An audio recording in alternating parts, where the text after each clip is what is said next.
위대한 혁명가시여 박정희 대통령을 의미하는 것 같아요. 당신의 따님 우리가 구하겠습니다. 이런 발언들을 내놨습니다.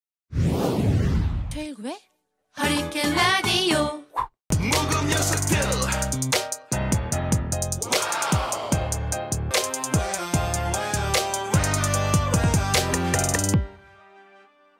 가벼운 뉴스는 가라! 무게 있는 뉴스만 골라서 서빙해드립니다. 무거운 녀석들! 무게 있는 뉴스 전해줄 무거운 녀석 두 분 나왔습니다. 뚱커벨 인사이트계 배종찬 소장 안녕하세요. 두둥 안녕하십니까. 배종찬입니다. 뚱블리 정상근 기자 어서 오세요. 네 안녕하십니까. 네. 청취자 여러분 이 코너 끝에 방송만 잘 듣고 계셔도 단박에 맞힐 수 있는 무게 있는 퀴즈 내드릴 겁니다. 지금부터 무거운 두 분이 전해줄 무거운 뉴스 잘 들어보시기 바랍니다. 자, 뚱커벨 오늘 무게 있는 뉴스 첫 번째 어떤 겁니까? 첫 번째 뉴스입니다. 북한의 잇따른 대미 메시지입니다. 네, 지난주에 김계관 외무성 고문 한 다음에 어제 김영철 노동당 비원장이 좀 센 대미 메시지를 발표했어요. 어떤 내용이었죠? 북한 김영철은 잊혀졌던 인물이거든요. 그랬었죠. 그런데 바로 어제입니다. 본인의 직함을 어떻게 이야기했냐면 이 조선 아시아 태평양 평화위원회 위원장 명의로 담화를 냈습니다. 내용은 상당히 공격적입니다. 미국이 자기 대통령과 우리 국무위원회 위원장 바로 김정은 위원장을 이야기하고 있죠. 개인 친분 관계를 내세워서 시간 끌기를 하고 있다. 네. 그래서 이 무난히 올해를 이해 말 그러니까 올해를 말하는 거죠. 올해 말을 무난히 넘겨가려고 생각한다면 그것은 망상이다. 네. 이렇게까지 이야기를 했고요. 또 조금 더 강력하게 이야기합니다. 미국은 다른 나라들의 유엔 제재 결의 이행을 집요하게 강박하고 있으며 추종 국가들을 내세워 유엔 총회에서 반공화국 결의안들을 통과시키기 위해 각방으로 이게 북한 말이 되겠죠. 각방으로 책동하고 있다. 네. 이렇게까지 이야기를 했습니다. 그래요. 정상훈 기자. 네. 김영철 부위원장은 조금 전에 배 소장도 얘기했지만 네. 하노이 정상회담 2월 말에 네네. 이후에 좀 사라졌었어요. 그래서 실각하지 않았었느냐 그랬었는데. 네, 뭐 말씀하신 대로 좀 잊혀졌던 인물이었는데 그래서 이 담화 발표를 김영철 부위원장이 한 것을 두고 좀 해석이 좀 분분합니다. 그래서 네. 대체 왜 실각했다던 김영철 위원장이 다시 등장을 해서 왜 이렇게 미국을 향해서 메시지를 발표를 했냐? 예. 뭐 이 부분이 가장 지금 관심을 모으고 있는데 일단 이런저런 뭐 해석이 나오고 있는 상황인데 이 어떤 언론 같은 경우에는 이 김영철 부위원장이 뭐 비교적 북한에서는 강경파이기 때문에 미국에 더 강경한 경고를 하기 위해서 그런 거다. 이렇게 해석을 하는 경우도 있고요. 그동안은 좀 너 좀 가만히 있어라 좀 이렇게 돼 있다가. 네네. 그런데 또 한편에서는 그러니까 지금 이제 북미 공식 협상 틀인 이 북한 외무성 그리고 미국 국무부 사이에 이 소통이 좀 원활하지 않아가지고 한 두 차례 북미 정상회담을 이끈 바 있던 이 김영철 폼페이오 라인 네. 이 라인을 재가동하려고 이렇게 살짝 등장을 시킨 거 아니냐. 예. 네, 또 이런 얘기도 나오고 있습니다. 특히 아까 좀 말씀하셨듯이 그 김영철 부위원장이 이 아태평화위원장이란 직책을 내세웠는데 이 아태평화위원장이란 직책이 이 김정은 위원장의 특사 자격으로 그 두 차례 미국에 갔을 때 김영철 부위원장이 썼던 그 직함이라고 합니다. 그때 저 백악관 가서 트럼프 만나고 그럴 때. 네, 큰 편지를 줬던. 예, 그때 그랬죠. 그때 예. 그랬죠. 하여튼 뭐 김정은 위원장은 뚱하고 있는 상태고. 네. 트럼프는 뚜둥하고 있는 거예요. 어떻게 하고 있는데 미국 반응 어때요 지금? 어제의 담화였거든요. 미국의 반응은 한마디로 끙입니까? 그러니까 불쾌한데. 그러니까 김정은 위원장은 뚱이고, 네. 트럼프는 끙이고. 끙 이러는데 예. 아니, 트럼프 대통령은 지금 자기 코가 석자거든요. 그래서 이 김영철도 그런 이야기를 하고 있습니다. 미국이 국내 정치에 바빠서 북한을 신경 쓰지 않는다.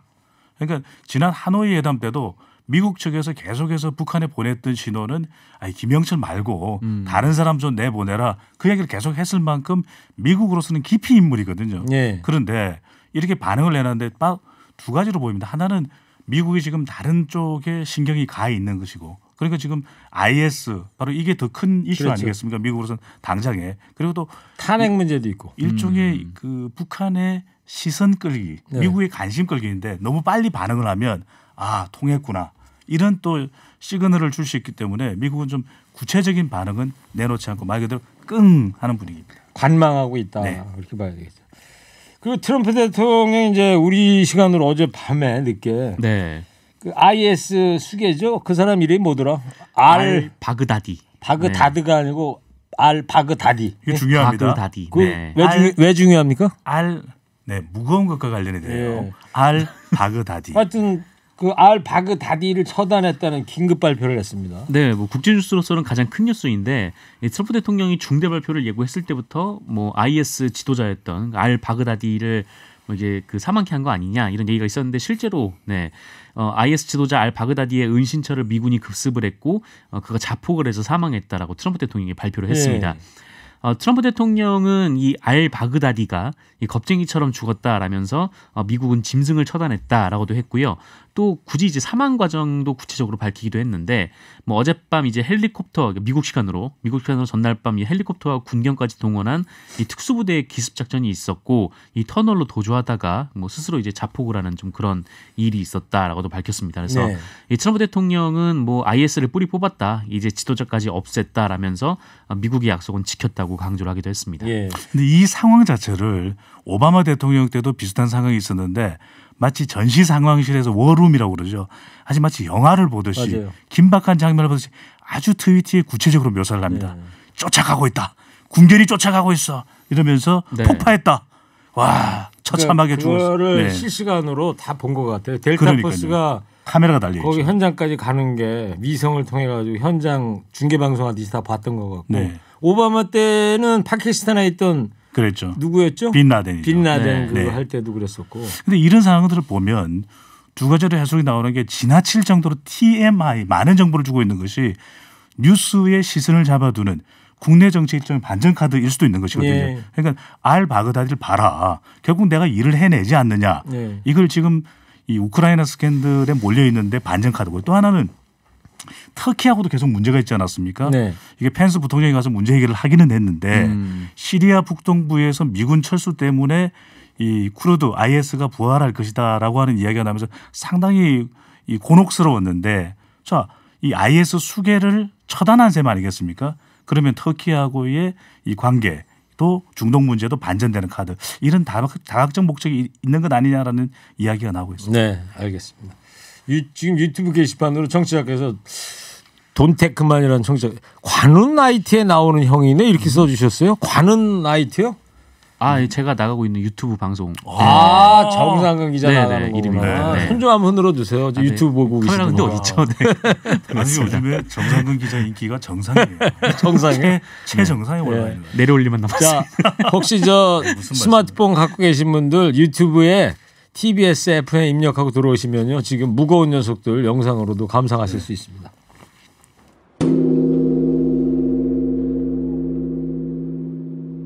에밀리 좀 무겁게 쳤습니다. 두 번째 무게 있는 수 뭡니까?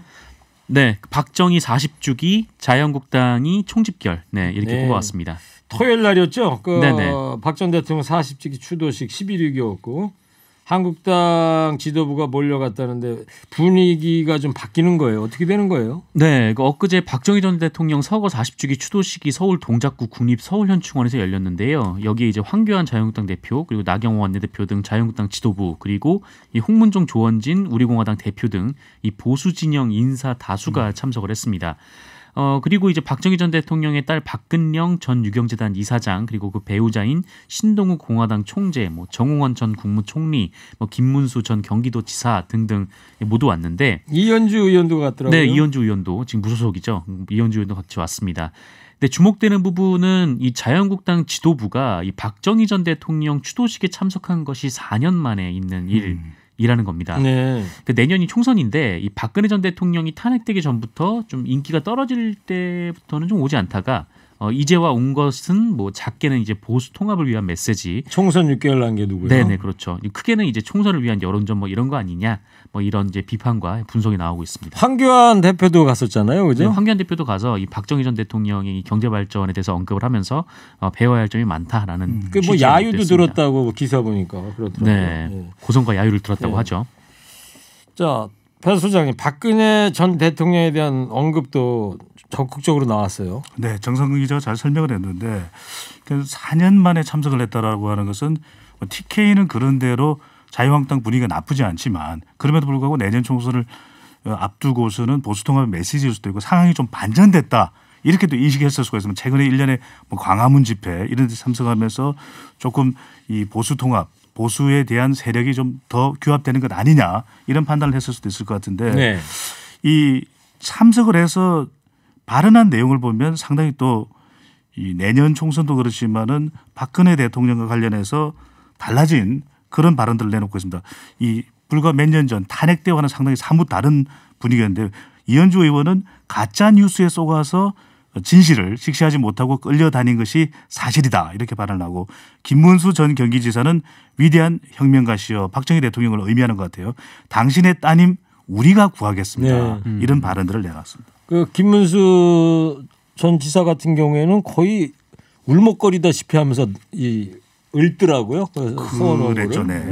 그 정상 기자 근데 네. 황교안 대표도 나왔지만 박근혜 그 전 대통령 지지자들 사이에서는 조금 전에도 말씀드렸지만 야유도 나오고 막 그랬어요. 네, 맞습니다. 그 배신자로 박근혜 전 대통령 황교안 대표를 당시에 찍었기 때문에 그런 건가요? 네, 뭐 고성 그리고 야유 막 이런 것들이 나왔는데 이 박근혜 전 대통령과 유일하게 이제 면회를 하는 사람이 이제 유영하 변호사인데요. 예. 그 유영하 변호사가 뭐 얼마 전에 예전에 좀 그런 말을 한 적이 있습니다. 그러니까 이 황교안 지금 이제 대표가 당시 이제 대통령 권한 대행이 있었잖아요. 이 박근혜 전 대통령이 이제 그 감옥에 들어갔을 예. 때 구치소에 들어갔을 때 그래서 이제 박근혜 전 대통령 쪽에서 좀 이제 허리가 좀 안 좋으니까 뭐 책상이랑 좀 의자를 좀 넣어달라 이렇게 부탁을 했는데 그거를 안 넣어줬다. 그랬었죠. 네, 유영하 변호사가 이렇게 얘기를 한 적이 네, 있습니다. 그래서 기억나요. 굉장히 좀 박근혜 전 대통령이 섭섭해했다. 그리고 오히려 이 정권이 바뀌니까 이 문재인 정부에서는 그거를 넣어줬다. 이렇게 좀 토로를 한 바가 있습니다. 그래서 이 친박 지지자분들 입장에서는 이 황교안 대표가 이제 배신을 했다. 네, 뭐 네. 감옥에 갔더니 신경도 안 쓰고 있다. 좀 이렇게 비판이 많이 나왔었습니다. 이게 이제 10월 20일 날그 국립현충원에서 있었던 그런 상황인데 네, 그리고 10월 26일은 또 우리 안중근 의사가 하얼빈에서 이토 히로부미 처단했던 네, 110주기 저격을 한답니다. 아니었습니까? 네. 네. 11일이 하여튼 그런 더 의미 있는 그런 날이었다는 것도 말씀드리고 그리고 배 소장님 네. 오늘은 또 민주당 인사들이 박정희 전 대통령 고향 구미를 방문했다면서요? 그렇습니다. 민주당의 경우에는 내년 또 총선을 앞두고 대구 경북 지역에서의 여론도 중요하거든요. 지난 지방선거 때는 일종의 동진 전략이라고 해서 상당히 좋은 성과를 거둬냈는데 구미를 찾아가는 또 특별한 이유가 있습니다. 또 박정희 대통령에 대한 평가는 또 시각에 따라서 엇갈릴 수 있는 부분이거든요. 네. 또 중요한 것이 구미시장이니까 에이 당연히 자유한국당이지 아닙니다. 민주당이라면서요? 장세영 구미시장이 민주당 소속입니다. 그리고 추도식에 이례적으로 민주당 소속 국회의원이 참석을 했는데 처음 참석을 했다고 합니다. 구미 추도식에 이 김형근 비례대표 더불어민주당 국회의원인데 의성 또 그리고 구미를 기반으로 하고 있는 국회의원이에요. 그런데 상당히 또 농업 분야의 전문성을 가지고 있는 국회의원인데 이렇게 참석함으로써 이쪽 민심도 내년 총선을 앞두고 다독거려야 되는 그런 이유도 있는 것으로 보입니다. 그런데 네. 더불어민주당 인사들은 참석을 해서는 역사를 되돌이킬 수는 없는 것 아니냐 이런 발언도 내놨습니다. 네.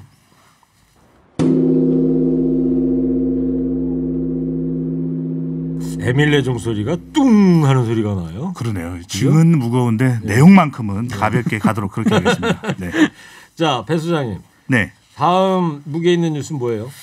아, 오랜만에 듣는 이름입니다. 최순실 탈세 혐의 수사 착수. 어떤 내용이죠? 네, 우리가 국정농단 이야기는 익히 들었고 계속 수사를 또 받고 있고 조사받고 있고 지금 또 수감 생활을 하고 있는데 이 검찰이 이 비선실세 최순실 씨가 빌딩을 매각한 뒤에 양도소득세를 내지 않고 체납 처분을 면탈하려는 이 정황을 포착해서 수사에 나섰습니다. 네. 수원지검이 이제 수사를 하고 있는 상황인데 지난 25일이었죠.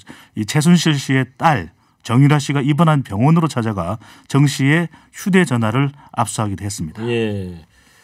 그 빌딩이 이제 서울 강남 신사동에 있다는 무슨 빌딩인 거죠? 그렇죠. 네, 맞습니다. 최순실 씨 소유. 100억 원대라고 네. 합니다. 그 검찰이 조금 전에 배 소장님 얘기했는데 정유라 씨를 압수수색했는데 여기에서 무슨 인권 침해 이야기 나오고 있어요. 이 정유라 씨가 두 가지 측면에서 뭐 그런 문제를 제기를 했는데 이 첫 번째는 그 압수수색을 한 곳이 정유라 씨 집이 아니라 이 정유라 씨가 입원해 있던 병원이었습니다. 예. 그래서 그 셋째를 출산했었다면서요? 네, 뭐 본인이 그렇게 밝혔는데 예. 셋째를 출산하고 그다음에 다른 수술까지 같이 해서 이 병원에 입원하고 있는 중에 이 검찰에서 왔다라는 거죠. 그래서 이 본인은 검찰에 뭐 본인이 본인이 어느 병원에 있는지 또 몇 호실에 있는지 이런 걸 알려주질 않았는데 검찰이 갑자기 들이닥쳤다. 그래서 결국 이거는 이제 검찰에서 뭐 본인의 뭐 그런 위치 추적을 한 거 아니냐, 불법 위치 추적을 한 거 아니냐, 뭐 이렇게 주장을 하고 있고, 이 또 한 가지 측면은 이 정유라 씨가 이제 수술을 받고 누워 있기 때문에 좀